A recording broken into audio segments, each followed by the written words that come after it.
Assalamualaikum warahmatullahi wabarakatuh. Perkenalkan, nama saya Hera Sapitri. Saya merupakan mahasiswa dari kelas akuntansi karyawan A dengan NIM 3403220003. Perkenalkan, nama saya Kristianto Liman dari Prodi Akuntansi kelas karyawan A.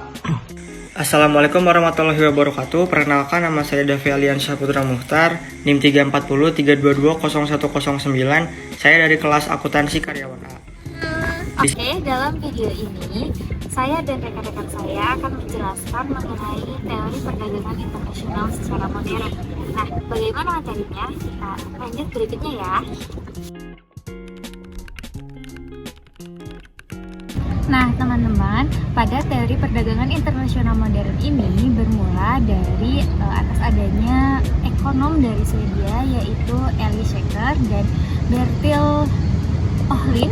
Nah, mereka yang mencetuskan bahwa teori klasik sebelumnya itu belum sepenuhnya sempurna. Pada teori klasik perdagangan internasional sebelumnya menjelaskan adanya perdagangan internasional atau terjadinya perdagangan internasional karena adanya perbedaan faktor produktivitas.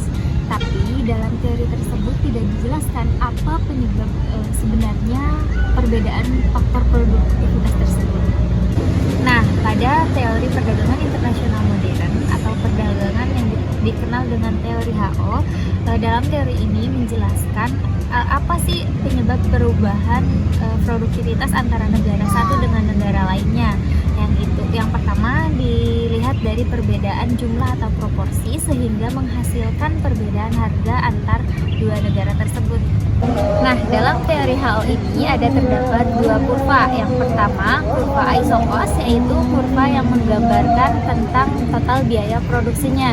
Sedangkan yang kedua ada kurva isokuan, yaitu kurva yang menggambarkan tentang kuantitas atau kuantitinya. Untuk lebih jelasnya kita lihat pada kasus berikut ini ya. Penjelasan dengan menggunakan kedua kurva tersebut, misal dengan contoh angka hipotesis perdagangan antara Indonesia yang padat labor dengan Korea Selatan yang padat modal. Nah, bisa kita lihat pada kurva dan tabel berikut ini ya. Tabel di atas menggambarkan analisis manfaat perdagangan internasional atau gain from trade yang diperoleh masing-masing negara berdasarkan teori HO. Tabel tersebut disusun dengan menggunakan asumsi 2-2-2, yaitu 2 negara, 2 komoditi, dan 2 faktor produksi. Dari tabel di atas, kita dapat gambaran tentang penggunaan asumsi teori HO. Nah, yang pertama, perdagangan internasional terjadi antara 2 negara. Dalam hal ini, konteksnya yaitu Indonesia dan Korea Selatan ya. Nah, yang selanjutnya, setiap negara memproduksi 2 komoditi yang sama. Contohnya 300 sepatu dan 80 televisi. Dan yang terakhir, setiap negara menggunakan 2 jenis faktor produksi, yaitu labor dan kapital, dan dengan jumlah proporsi yang berbeda. Kita lanjut pada kurva berikutnya ya, yaitu perbedaan harga faktor produksi. Gambar harga faktor produksi di atas memberikan penjelasan bahwa untuk isokuan 300 sepatu dengan proses produksi labor intensif di Indonesia menyinggung isokos $900 pada titik A, sehingga proses produksi 300 unit sepatu yang labor intensif akan jauh lebih murah. Sebaliknya, di Korea Selatan, isokuan 300 sepatu dengan proses produksi labor intensif menyinggung isokos di $900 pada titik B, sehingga proses produksi 300 unit sepatu yang labor intensif akan jauh lebih mahal. Kondisi ini berbanding terbalik dengan isokuan dalam produksi televisi. Pengujian empiris teori HO. Pengujian data Amerika Serikat. Pengujian empiris terhadap teori ini antara lain dilakukan oleh Wassily Leontief, seorang pelopor utama dalam analisis input-output yang melakukan studi empiris untuk menguji prediksi HO. Leontief menerapkan HO pada data Amerika Serikat tahun 1947. Secara umum, Amerika Serikat diasumsikan sebagai negara yang relatif memiliki modal lebih banyak dan tenaga kerja lebih sedikit dibandingkan negara-negara lain. Sehingga berdasarkan teori HO, maka ekspor Amerika Serikat akan terdiri atas barang-barang yang padat modal dan sebaliknya impornya akan terdiri atas barang-barang padat karya. Dari hasil pengujian diperoleh ternyata Amerika Serikat cenderung ekspor produk padat tenaga kerja dan mengimpor produk padat modal. Kesimpulan ini bertentangan dengan teori HO yang sering dikenal dengan Leontief Paradox. Selanjutnya, pengujian data banyak negara. Pengujian dilakukan dengan menggunakan data dari berbagai negara. Studi terpenting yang pernah dilakukan antara lain oleh Harry P. Bowen, Edward E. Lerner, dan Leos V. Kouskas. Mereka menyatakan bahwa perdagangan barang secara tidak langsung merupakan perdagangan faktor produksi.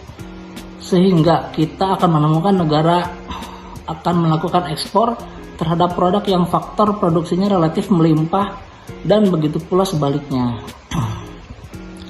Dari sampel 27 negara dan 12 faktor produksi yang diujikan oleh Bowen atau dalam kurung Krugman dan Opsfield 2003 yaitu dapat dihitung rasio faktor endowment setiap faktor produksi suatu negara terhadap penawaran dunia. Kemudian dilakukan pembandingan rasio-rasio tersebut dengan bagian setiap negara dari pendapatan dunia. Mereka menyatakan jika teori faktor produksi benar, maka suatu negara akan selalu ekspor faktor yang bagiannya melebihi bagian pendapatan dan sebaliknya. Kenyataannya adalah 2/3 faktor produksi diperdagangkan kurang dari 70% yang sesuai dengan arah yang telah diprediksikan. Hasil ini mendukung paradoks Leontief ditingkatkan yang lebih luas, bahwa perdagangan sering tidak berjalan sesuai dengan yang diprediksikan oleh teori Heckscher-Ohlin ini. Selanjutnya, hipotesis teori HO. 1. Produksi barang ekspor di tiap negara naik, sedangkan produksi barang impor di tiap negara turun. 2. Harga atau biaya produksi suatu barang akan ditentukan oleh jumlah atau proporsi faktor produksi yang dimiliki masing-masing negara. 3. Harga labor di kedua negara cenderung sama. Harga barang di kedua negara cenderung sama, demikian pula harga barang B di kedua negara cenderung sama. 4. Perdagangan akan terjadi antara negara yang kaya kapital dengan negara yang kaya labor. 5. Masing-masing negara akan cenderung melakukan spesialisasi produksi dan mengekspor barang tertentu karena negara tersebut memiliki faktor produksi yang relatif banyak dan murah untuk melakukan produksi. Sehingga negara yang kaya kapital maka ekspornya padat kapital dan impornya padat karya. Sedangkan negara kaya labor, ekspornya padat karya dan impornya padat kapital. Sekian dari saya. Terima kasih. Di sini saya akan menjelaskan beberapa materi. Materi yang pertama yaitu kritik terhadap hipotesis yang dihasilkan teori HO. Yang pertama, berdasarkan teori HO, perbedaan harga barang sejenis dapat terjadi karena adanya perbedaan proporsi atau jumlah faktor produksi yang dimiliki masing-masing negara dalam memproduksi barang tersebut. Lalu yang kedua, fakta yang ada dalam dunia nyata menunjukkan walaupun jumlah atau proporsi faktor produksi yang dimiliki masing-masing negara relatif sama, sehingga harga barang sejenis relatif sama, ternyata perdagangan internasional tetap dapat terjadi. Materi yang kedua, kondisi real yang tidak sesuai dengan asumsi teori HO. Kondisi permintaan penawaran komoditas perdagangan senantiasa mengalami perubahan karena variabel yang mempengaruhinya senantiasa berubah. Lalu teori perdagangan terbaru menyatakan bahwa pengetahuan adalah variabel penentu keputusan perdagangan dan investasi. Lalu jumlah dan kualitas faktor produksi dan teknologi berubah dari waktu ke waktu. Variabel ongkos transportasi diperhitungkan. Lalu materi yang ketiga adalah kelemahan asumsi teori HO. Yang pertama, asumsi bahwa kedua negara menggunakan teknologi yang sama dalam memproduksi adalah tidak valid. Fakta yang ada di lapangan negara sering menggunakan teknologi yang berbeda. Kedua, asumsi persaingan sempurna dalam semua pasar produk dan faktor produksi lebih menjadi masalah. Lalu yang ketiga, asumsi tidak ada mobilitas faktor internasional. Adanya mobilitas faktor secara internasional mampu mensubstitusikan perdagangan. Oke teman-teman, itu sedikit video pembahasan dari saya dan rekan-rekan. Gimana? Sudah paham? Semoga bermanfaat ya. Terima kasih. Assalamualaikum warahmatullahi wabarakatuh.